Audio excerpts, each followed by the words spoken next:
FNAF is a franchise with a lot of intricacies, a lot of secrets, and a lot of characters. The 12 FNAF theorists focused most of their attention on the big names like Springtrap, Golden Freddy, or even Circus Baby and the Mimic. There's still hundreds of smaller characters hiding treasure troves of lore, waiting to be discovered. And I think I just found one. Listen to this voice line from Ultimate Custom Night. Don't you hate getting killed by obscure secondary characters? What if I told you that this singular voice line has the potential to completely change your idea of the FNAF lore? Not even just this voice line, but this very specific character that says it. A character that I assure you no one has thought about for more than 5 seconds, except me. Neddbear. This guy holds the key to understanding one of the biggest questions the FNAF community has ever had, and he's the biggest unassuming lore bombshell of FNAF 6 and the Ultimate Custom Night. Nedd frickin' Bear is the character that ties everything in a bow and makes the story of the original Five Nights at Freddy's saga make so much more sense than we thought. Have I gone insane? Yes. Am I onto something? Maybe. So, without further ado, let me explain by far the craziest FNAF theory I've ever made. To begin with, let's start by introducing ourselves. This is Neddbear. Neddbear is one of the 5 mediocre melody animatronics you can purchase alongside Happy Frog, Pig Patch, Mr. Hippo, and Orville Elephant in FNAF 6. He takes on the appearance of a brown bear with mismatched green eyes and a flimsy red hat. Mediocre melodies aren't really a big deal in Freddy Fazbear's Pizzeria Simulator, however, but there are a few interesting details about Neddbear in this game that are absolutely worth bringing up. Firstly, he's the only mediocre melody with a risk rating in the pizzeria menu. This is the menu that calculates if an animatronic can pose a threat to your pizzeria and its clients. Watching his dancing animation and jump scare in Ultimate Custom Night makes it clear that he's a bit more flimsy than his fellow band members. And speaking of UCN, that's actually what I want to talk about the most. As I'm sure you know, Ultimate Custom Night was an insanely ambitious game that featured some of the most iconic characters in the Five Nights at Freddy's franchise. And the mediocre melodies. But while fans were confused at first, they soon found out that this weird band of animatronics was hiding a dark secret. Orville Elephant, Happy Frog, and Neddbear had extremely rare voice lines with a quiet, childish voice playing behind them. The voice lines for Orville Elephant and Happy Frog are pretty self-explanatory, basically speaking directly to William Afton and confronting him about what he did while he was alive. We've only just begun. I will never let you leave. I will never let you rest. He tried to release you. He tried to release us. But I'm not gonna let that happen. I will hold you here. I will keep you here. No matter how many times they burn us. But Neddbear's voice line is different. This is how it feels, and you get to experience it over and over and over again, forever. I will never let you leave. This is how it feels? This is how what feels? Why would Neddbear of all people know what being trapped in a hellish purgatory, tortured for years on years without end, always try to move on but being unable to feels like? Oh, let's take a step back. I'm gonna put this out in the open and just phrase it clearly. What I'm proposing is that Neddbear is a form of Golden Freddy. Now, I know that must sound completely ridiculous to you, but there's actually a very specific reason why I think this makes sense. This wouldn't be the first time Golden Freddy transformed into a different animatronic. Throughout the FNAF games, we encounter Golden Freddy multiple times, always in some kind of supernatural way. In FNAF 1, FNAF 2, and FNAF 3, he has different appearances every single time. Let's focus on FNAF 1 and 2 though. Between 1987 and 1993, when FNAF 1 takes place, the Freddy Fazbear animatronics went through some pretty significant design changes. Fazbear Entertainment undid the additions made to them in FNAF 2, and reverted the animatronics to their classic appearance. But you know what's something I've always found weird? Golden Freddy's appearance changes too. This wouldn't be so odd if Golden Freddy wasn't a literal teleporting ghost that no one knows exists, except for maybe William Afton. It would make no sense for Fazbear Entertainment to fix Golden Freddy, unless they were planning to use him for a future location. Which they weren't. So basically we've got ourselves an animatronic character that magically fixes itself and changes its appearance to match its band members. Isn't that odd. In FNAF 4 and sister location, we've got ourselves two suspiciously Golden Freddy-shaped characters that feel out of place at best. Nightmare Fredbear and Yendo. In FNAF 4, Nightmare Fredbear randomly apparates out of nowhere and replaces the entire main cast, and in sister location, Yendo, which is short for Yellow Endo, similar to Golden Freddy's canon name Yellow Bear, is a hallucination that randomly appears throughout the rentals facility and appears in your office in the custom night mode, killing you if you stare at it for too long.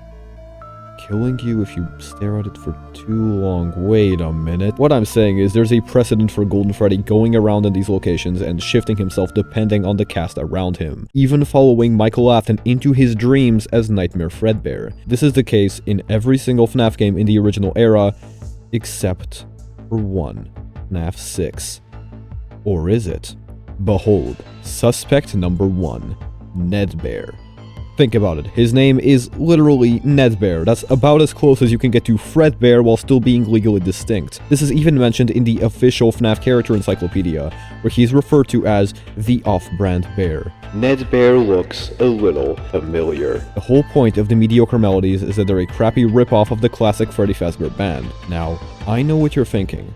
If the mediocres are a copy of Freddy and the gang, wouldn't it make sense for Neddbear to represent Freddy Fazbear? Well, no.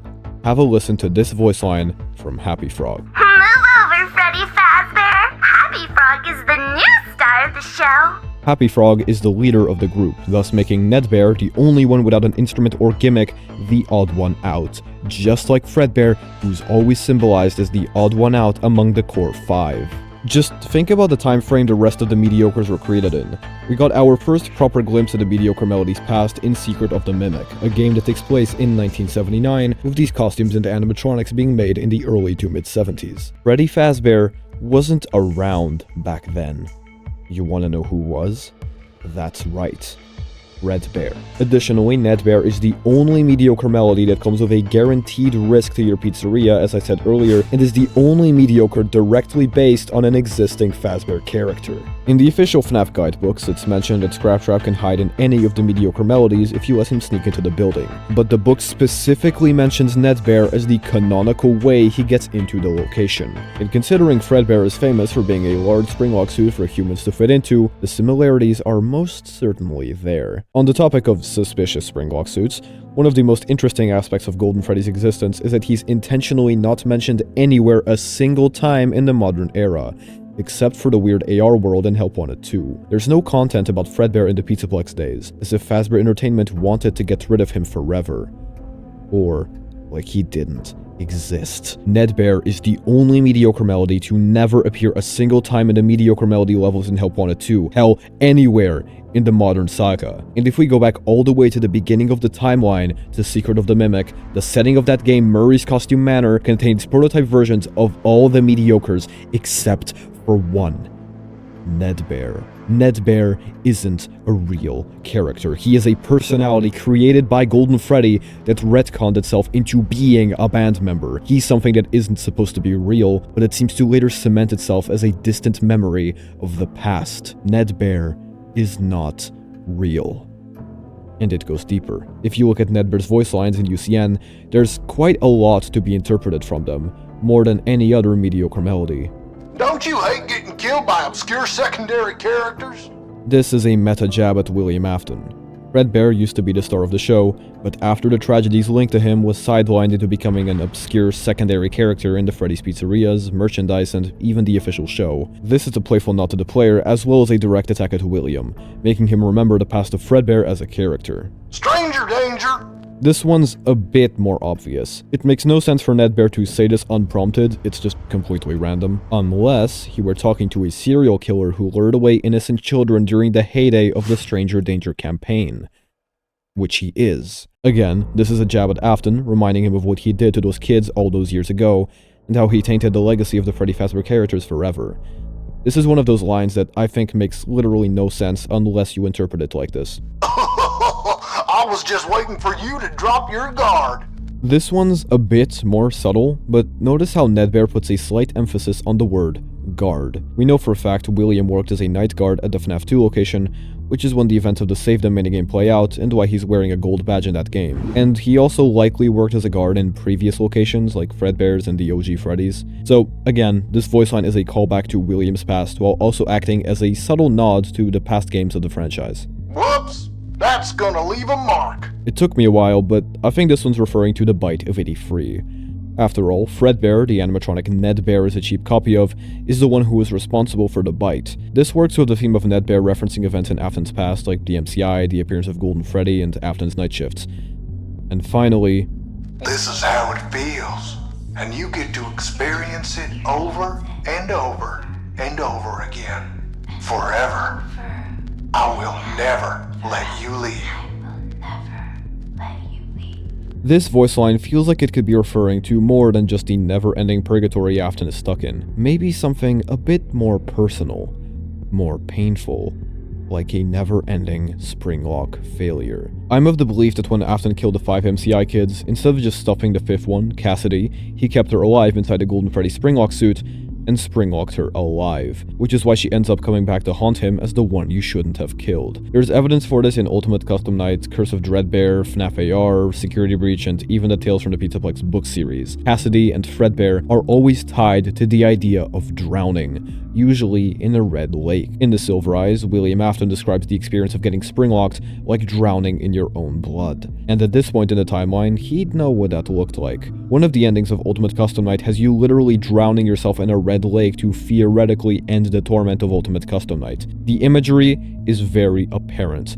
And if we assume Neddbear is a recycled version of Fredbear created by Golden Freddy to haunt William, the pieces and the connections start falling into place. Throughout his voice lines, Neddbear seems to be a lot more aware of Afton's past and the nature of Ultimate Custom Night than he initially lets on. Honestly, his entire design feels like a cruel parody of the animatronics, and after some thought, it could even be a parody of what Fredbear looks like after the bite. Jaw misaligned, eyes mismatched, hat broken. Everything this animatronic says and does is a pointed attack at William Afton and the legacy of Fazbear Entertainment. Him appearing out of nowhere as this random character and assimilating into the already existing melodies from decades prior is perfectly in character for Golden Freddy, and goes along with other examples I brought up earlier like Nightmare Fredbear and Yendo. This is a character whose very existence wasn't supposed to happen. The Five Nights at Freddy's games do exist in universe, so I think it's likely that the legacy Golden Freddy left in the modern era were difficult to spot Easter egg characters like Yendo and the FNAF Shadow Freddy, or more obvious ones hidden in plain sight like Nightmare Fredbear and Neddbear. That's why these characters have such a small impact on the modern story compared to their counterparts. They exist, but